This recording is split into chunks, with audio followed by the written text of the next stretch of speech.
ఇక్కడి నుంచి గోదావరిలో ప్రతి సంవత్సరం 2500 టీఎంసీ నీళ్లు సముద్రంలోకి పోయే పరిస్థితికి వస్తున్నాయి. ఈ వానల వల్ల ఈరోజు మీరు చూస్తే దోమలు, ఇప్పుడే నేను ఆదేశాలు ఇచ్చాను. ఈ రాష్ట్రంలో దోమల్ని పూర్తిగా నివారించాలని.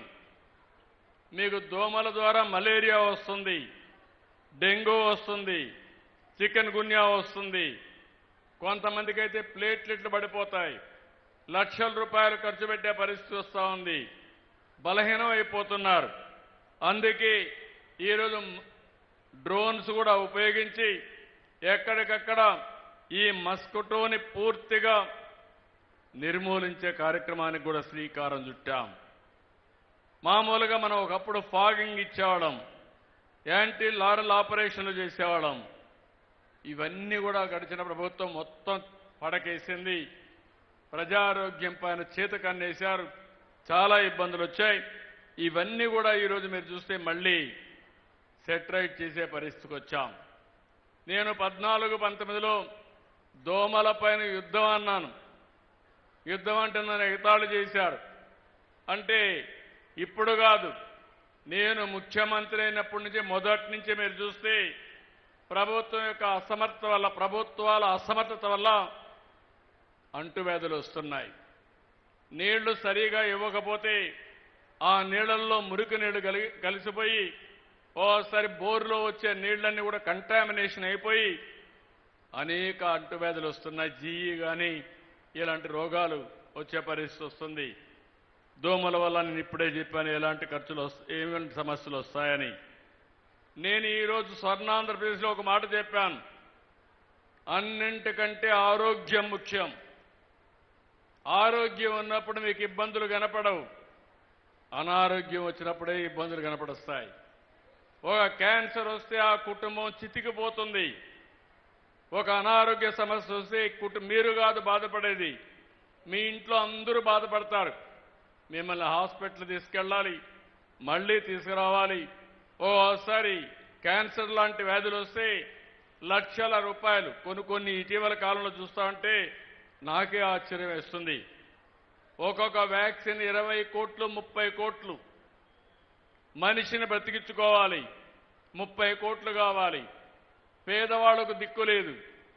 అలాంటి సందర్భాలు వస్తున్నాయంటే మన ఆరోగ్యం పైన దృష్టి పెట్టవలసిన బాధ్యత మీ అందరిపైన ఉంది.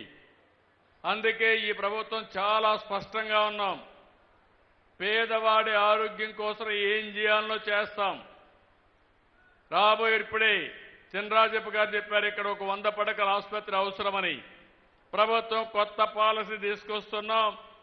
ప్రభుత్వ ఆధ్వర్యంలోని ప్రైవేటు వ్యక్తులు మేనేజ్ చేసేట్టుగా 100 పడకల ఆసుపత్రి ఈ పెద్దాపురంలో పెట్టించే బాధ్యత తీసుకుంటామని మీ అందరికీ హామీ ఇస్తున్నా. ఇలాంటి వినూత్నమైన కార్యక్రమాలతో మనం ముందుకు పోతున్నాం. ఈరోజు ఇంకొక పక్కన మీరు ఒక్కసారి చూస్తే నేను ఒకటే ఆలోచించాను. ఎన్నికల ముందు నేను కానీ పవన్ కళ్యాణ్ గారు కానీ బీజేపీ కానీ ఒకే మాట చెప్పాం,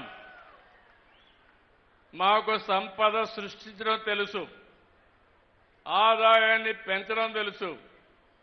అదే సమయంలో ఆదాయాన్ని పెంచి సంక్షేమాన్ని అభివృద్ధిని సమతుల్యంతో ముందుకు తీసుకుపోతామని చెప్పాం.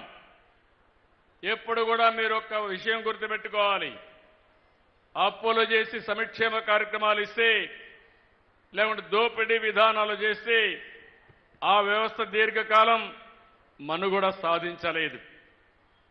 అనేక సార్లు నేను చెప్పింది, ఏ రాజకీయ పార్టీ అయితే ఏ వ్యక్తి అయితే సంపద సృష్టిస్తాడో అలాంటి వ్యక్తి సంక్షేమ కార్యక్రమాలు ఇవ్వడానికి అర్హత ఉంటుంది. దానివల్ల మీ జీవితాలు బాగుపడతాయి. నేను ఆ రోజు సూపర్ 6 అన్నాను. చాలా మంది అన్నారు ఇది సాధ్యం కాదన్నారు. ఎట్లా సాధ్యం కాదో చేసి చూపిస్తానని చెప్పి చేసి చూపించిన పార్టీ ఎన్డీఏ అని చెప్పి మీ అందరికీ విజ్ఞప్తి చేస్తున్నా. ఈ నెలలో ఒక ఉదాహరణ చెప్తున్నా. మొదటి తారీఖున పేదల సేవలో ఎన్టీఆర్ భరోసా 4,000, 6,000, 10,000, 15,000 రూపాయలు ఇస్తున్నాం. ఇస్తున్నామా లేదా అని మిమ్మల్ని అడుగుతున్నా.